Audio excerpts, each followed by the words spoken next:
Nous avons posé plusieurs divisions euclidiennes qui nous ont permis d'obtenir une égalité de ce type. Cette fois-ci, je vous propose de faire le processus inverse, c'est-à-dire que je vous donne cette égalité et je vous demande de me retrouver quelle était la division au départ. Donc je vais reprendre la division euclidienne que nous avons vue dans la vidéo précédente.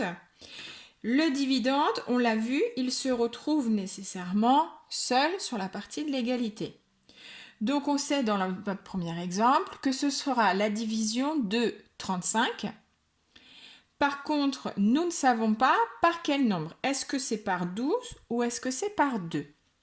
Pourquoi nous ne savons pas ? Parce que je vous rappelle que la multiplication est commutative, c'est-à-dire que 2 fois 3, c'est la même chose que 3 fois 2. Donc là, j'ai écrit 12 fois 2, mais je pourrais aussi tout à fait écrire 2 fois 12. Et du coup, il m'est impossible, en regardant juste ça, de savoir quel est le diviseur, quel est le quotient. Ici, j'ai mis 8 fois 31 plus 5. J'aurais pu écrire 31 fois 8 plus 5. Ça n'a aucun impact. Il y a une information que je vous ai donnée ici, lorsqu'on a posé la division, c'est que le reste doit absolument être plus petit que le diviseur. Sinon, c'est que nous avons fait une erreur dans notre division. Donc, je vais l'indiquer en rouge. Le reste doit absolument être plus petit que le diviseur. Très important. Nous allons donc tenter de retrouver la division euclidienne de cette première égalité.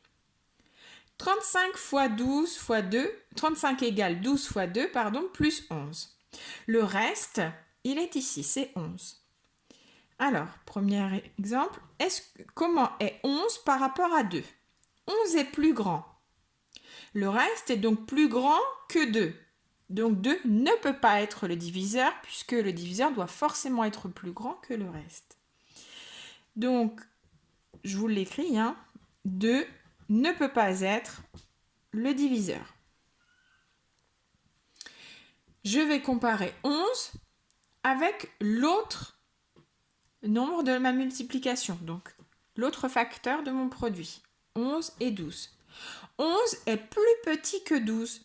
Mon reste est plus petit que 12, donc 12 sera le diviseur.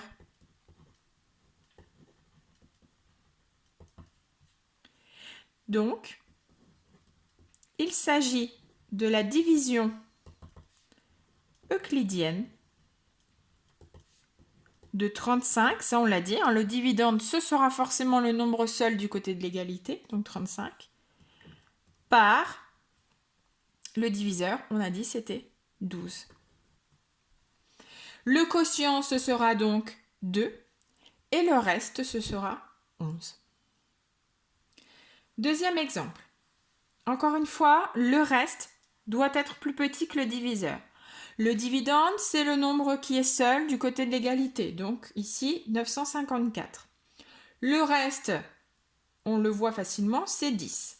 Donc je vais comparer le reste à un des facteurs. Donc je vais prendre 16 par exemple pour commencer. 10 est plus petit que 16. Donc, on est bien ici dans ce schéma. Donc 16 est un diviseur. Donc, il peut s'agir de la division euclidienne de 954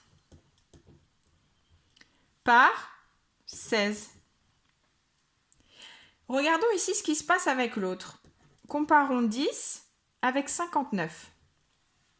10 est aussi plus petit que 59, ce qui signifie que 59 peut être un diviseur.